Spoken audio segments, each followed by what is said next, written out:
Rekan-rekan sekalian, terima kasih. Tadi kita sudah menyaksikan bersama kedatangan Perdana Menteri Australia Anthony Albanese dalam rangka kunjungan kerjanya ke Jakarta untuk bertemu dengan Presiden Prabowo Subianto. Tadi dilakukan pertemuan secara bilateral antara delegasi dari Australia dan Indonesia yang membicarakan banyak hal-hal seputar situasi bilateral, situasi regional dan juga situasi global.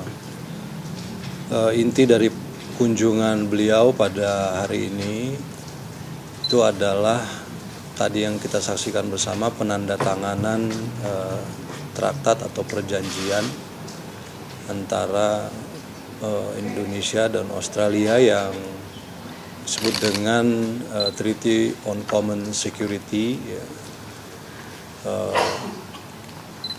traktat kerjasama antara dua negara. Sebagai informasi bahwa ini adalah merupakan kelanjutan dari hasil kunjungan Presiden Prabowo ke Sydney pada bulan November yang lalu, di mana saya dan Menteri Luar Negeri Penny Wong telah menyetujui satu dokumen perjanjian yang isinya adalah bahwa ada kesepakatan untuk membicarakan hal-hal yang sifatnya mempengaruhi keamanan kedua negara yang dilakukan dalam bentuk konsultasi antara dua kepala negara ataupun pejabat kementerian yang ditunjuk. Hal ini juga disepakati bahwa ada satu forum yang sifatnya teratur dilakukan untuk membahas masalah-masalah seputar keamanan kedua belah pihak. Tentu saja berdasar pada hukum-hukum internasional yang berlaku, kemudian juga berdasar pada penghormatan masing-masing pihak terhadap integritas wilayah dan kedaulatan masing-masing negara, yang kalau ditinjau dari sisi historisnya, perjanjian ini bukanlah merupakan sesuatu yang baru. Modelnya juga kita mengambil model dari apa yang disebut Lombok Treaty tadi disampaikan di tahun 95. Kemudian isu-isu yang menjadi concern bersama tentang keamanan nanti dibahas dalam forum konsultasi ini. Intinya kurang lebih seperti itu. Selanjutnya juga dilakukan penandatanganan memorandum kesepahaman antara Danantara dengan pemerintah Australia terkait dengan investasi masing-masing baik di Indonesia maupun di Australia. Kedua perjanjian ataupun kesepahaman ini menunjukkan adanya suatu hubungan yang dalam dan erat antara Indonesia dan Australia, seperti tadi juga yang disampaikan oleh Bapak Presiden, bahwa secara historis Australia memiliki kedekatan yang sangat erat dengan Indonesia di masa-masa perjuangan kemerdekaan kita, kemudian pengakuan kemerdekaan. Jadi sudah, yang kedua adalah posisi geografis kita dan Australia yang mentakdirkan kita untuk hidup bersama, berdampingan selama-lamanya, untuk saling menghormati dan menghargai, dan saya kira ini merupakan faktor yang alamiah, merupakan faktor yang logis untuk meningkatkan kerjasama yang lebih dalam antara Indonesia dan Australia. Saya kira itu saja secara garis besar. Rencananya Perdana Menteri Albanese akan ada di Jakarta sampai besok. Beliau dijadwalkan kembali ke Australia besok pagi, dan saya kira tadi pertemuan berlangsung dalam suasana yang sangat akrab, karena kedua pemimpin negara ini juga mempunyai kedekatan personal. Jadi pertemuan sangat cair, pembicaraan yang dilakukan juga sangat cair, sangat terbuka, dan yang pasti keduanya juga berharap banyak terhadap kestabilan di wilayah kita ini, di kawasan kita ini, dan sama-sama berkomitmen untuk menciptakan suatu wilayah yang tenang, yang sejuk, yang kondusif untuk meningkatkan kesejahteraan masing-masing negara dan masing-masing rakyatnya. Terima kasih. Offering establish of new embedded position of Indonesian officer, Indonesian senior officer in ADF. Jadi ADF itu Australian Defence Force. Iya, Mas. Jadi ini merupakan satu extension ya dari kerjasama Defense Cooperation Agreement antara Indonesia dan Australia tahun 2006, yang juga sudah menuliskan atau menyuratkan adanya hubungan kerjasama antar kedua militer dalam bidang pendidikan misalnya gitu kan, dan itu juga tadi yang juga menjadi pembahasan. Kemudian tadi kalau ditanya mengenai situasi untungnya bagi Indonesia apa, jadi negara kita tidak bisa lepas dari hubungan dan keterkaitan serta situasi global.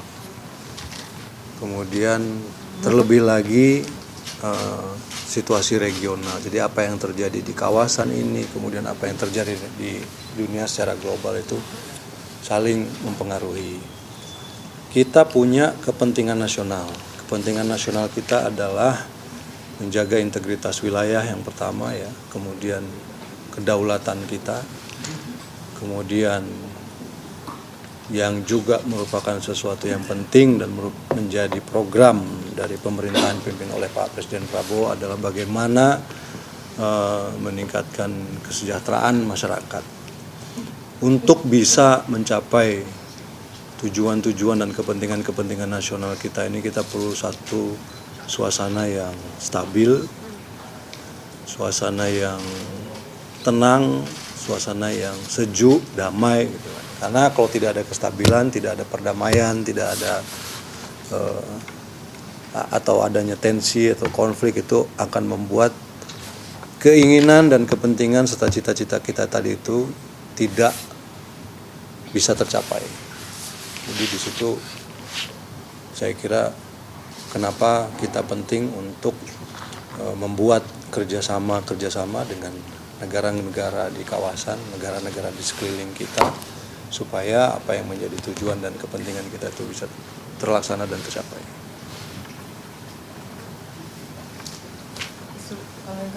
Tidak ada sejumlah inisiatif pertahanan baru. Tadi saya sampaikan bahwa treaty ini adalah traktat untuk membuat satu forum konsultasi bilateral di bidang keamanan antara yang dilakukan oleh pimpinan kedua negara. Tidak ada inisiatif pertahanan. Kalau tadi ditanya apakah ini merupakan apa tadi istilahnya? Fakta, tidak. Ini bukan merupakan fakta, ini bukan merupakan bukan fakta pertahanan, bukan fakta militer gitu. Tidak ada yang kemudian seperti yang tadi disampaikan bahwa ancaman terhadap satu negara merupakan dipersepsikan sebagai bahaya juga atau bagi negara yang lain, tidak seperti itu. Ini adalah forum konsultasi tentang situasi keamanan di wilayah. Berarti kalau misalnya persepsi security challenge-nya Australia dan Indonesia mungkin beda, itu berarti Indonesia tidak mempersepsi misalnya China sebagai ancaman atau seperti itu. Kita tidak membicarakan soal itu, ya, ini konsultasi yang kita persepsikan masing-masing apa ya. Situasinya kan bukan hanya persepsi tapi juga situasi situasi faktual yang terjadi itu seperti apa, itu juga pembahasan. Mas Uki, kan ini juga 95 sudah ada, cuman terkesan di refresh saja atau dihidupkan kembali. Tapi bedanya sama 95 apa sih Mas, khususnya di bagian konsultasi? Kalau apakah benar di level yang akan melakukan konsultasinya, kalau di 95 mungkin hanya di level menteri, tapi kalau yang tadi kami baca dari pihak Australia ada leader dan menteri. Ya. Artinya apakah setelah ini apakah ada kegiatan reguler lagi di antara para leadernya atau gimana Mas? Saya kira itu merupakan konsekuensi logis berikutnya ya, bahwa ini adalah media konsultasi antara pimpinan dan juga level menteri ya, itu yang akan terjadi. Ada forum-forum diskusi, forum-forum konsultasi yang sifatnya rutin.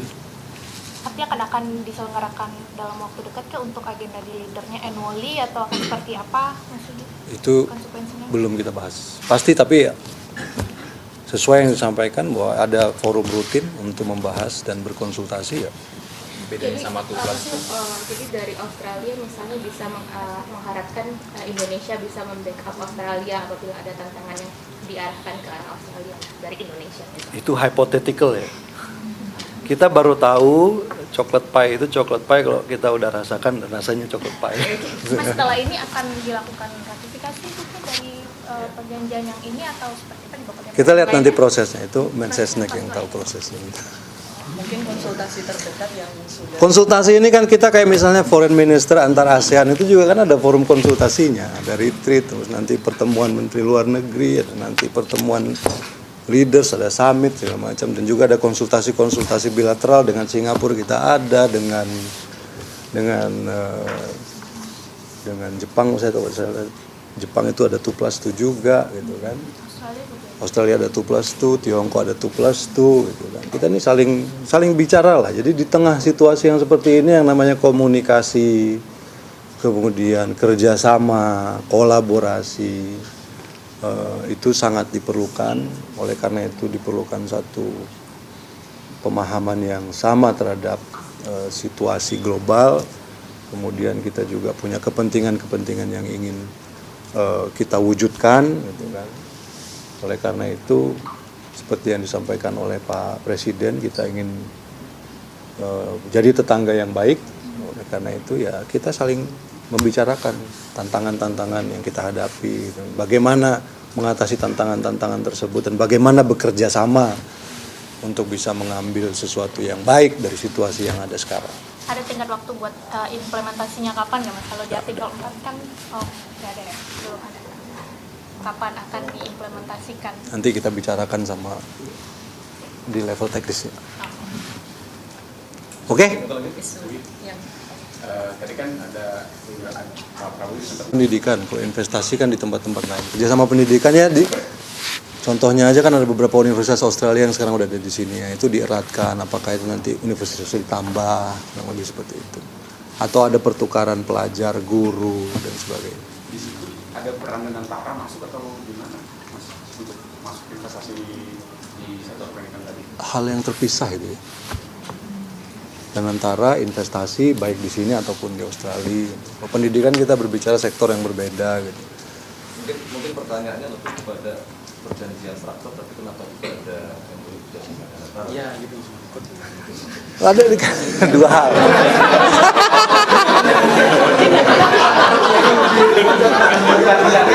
Itu tadi. Kita karena ini kan sama-sama kepentingan nih.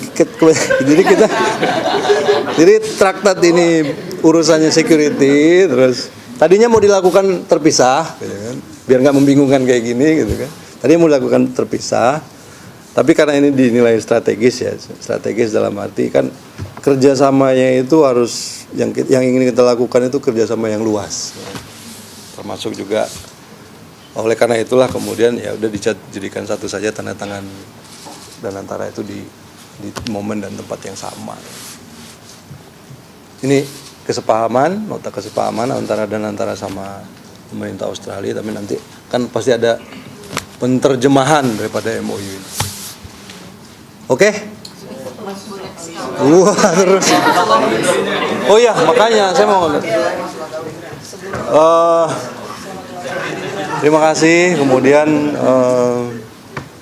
dalam kapasitas dan topi yang berbeda sebagai sekjen harus dicopot dulu nggak? Enggak lah.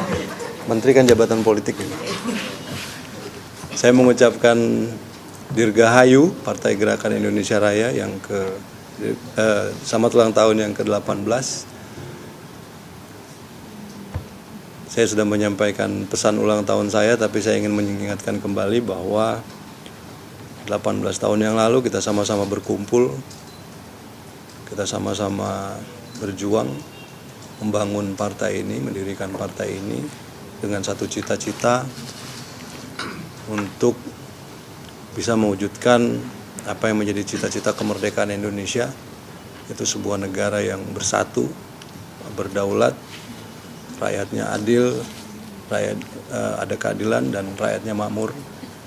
Dan saya kira sampai hari ini upaya, cita-cita dan idealisme serta perjuangan tersebut masih sama, masih relevan, dan saya ingatkan kembali kepada semuanya untuk tetap berpegang teguh pada cita-cita tersebut dan jati diri kita untuk menjadikan bangsa ini bangsa yang dihormati oleh bangsa-bangsa lain di dunia karena keadilan dan kesejahteraan rakyatnya. Salam Indonesia Raya. Soal ini Mas, ini kan Udah. satu lagi mumpung Mas lagi jadi sekjen. Pemilu kan masih 3 tahun lagi, tapi ada beberapa partai yang menyatakan dukungan kan, PAN, PKB, kemarin juga di sini bahkan Pak Jokowi juga dibilang Pak Prabowo juga 2 periode gitu. Dari Gerindra menanggapi dukungan yang dini itu gimana sih Mas? Kita terima kasih. Terima kasih atas dukungannya. Kemudian yang saya tangkap bahwa semua ini berawal dari cita-cita yang sama, keinginan yang sama, nafas yang sama. Kemudian dalam periode 1 tahun pemerintahan Pak Presiden ini beliau memimpin, dan dalam kepemimpinannya, dalam menjalankan program-programnya, teman-teman juga merasa bahwa kita masih konsisten di garis itu, masih kuat di garis itu. Dan saya kira ya kalau cita-citanya udah sama, nafasnya sama, keinginannya sama, ya Tapi kan cita-citanya sama, tapi si kursi cawapresnya itu direbutin semua nih Mas. wah, kita belum pernah ngomong itu. Dari partai politik lain belum pernah ada yang mengajukan buka topik soal itu Mas. Kita belum pernah membuka topik itu.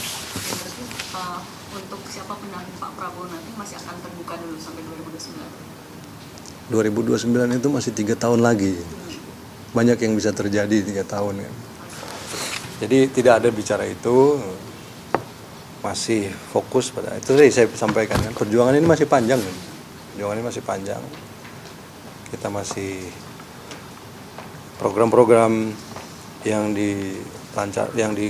launch, yang dikeluarkan atau diluncurkan oleh Pak Presiden ini juga harus terus kita kawal kesuksesannya, gitu kan.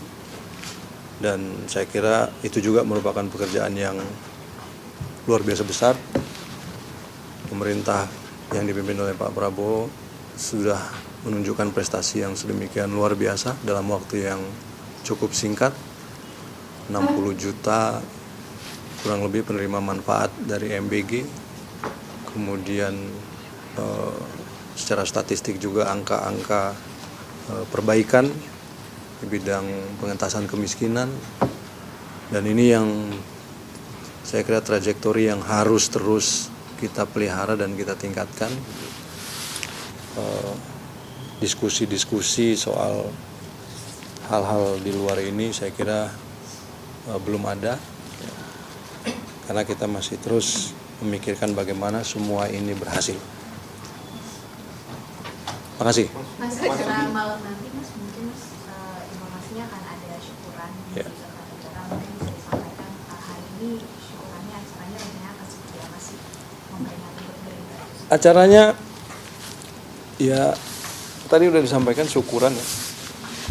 Kita potong tumpeng, gitu kan. Terus kita DPP mengundang tokoh-tokoh partai yang ada di Jakarta yang berkesempatan untuk hadir. Selaya ya pertama tentu saja sama-sama berdoa buat saudara-saudara kita yang tidak seberuntung kita, dalam arti mereka yang tertimpa bencana, yang masih recover dari situasi bencana. Kemudian juga situasi dunia yang seperti ini, kita berharap semuanya tidak berubah menjadi eskalasi yang luar biasa yang bisa menghambat upaya-upaya kita, walaupun tantangan itu ada di depan mata dan nyata. Kita doa sama-sama lah intinya. Kemudian saya kira juga nanti Ketua Umum akan menyampaikan arahannya dalam rangka menguatkan lagi kesatuan dan kohesi partai, dan kurang lebih seperti itulah. Oke? Mas banyaknya belakangan kan soal ambang batas parlemen ya Mas. Ya. Apa mau dibahas di RUU Pemilu? Kalau dari Gerindra sendiri sikapnya apakah tetap di bawah 4% atau justru dinaikkan Mas? Kita lihat perkembangannya ya. Ini kan masih berwacana kan semua. Kita masih menghitung ya kira-kira yang terbaik seperti apa. Dan kita juga mungkin ingin menyampaikan bahwa ingin mencoba untuk menggulirkan suatu wacana yang kita harus cari. Ini sistemnya seperti apa, kita harus cari. Tapi idenya adalah bagaimana proses politik ini bisa lebih efisien, kemudian tidak meninggalkan residu-residu yang justru malah menimbulkan keretakan persatuan bangsa kan. Kemudian sistem-sistem atau mekanisme-mekanisme lain yang semakin itulah efisien itulah ya, kata-katanya. Oke. Baik, terima kasih. Itu aja udah. Makasih ya. Jelajahi cara baru mendapatkan informasi. Download Metro TV Extend sekarang.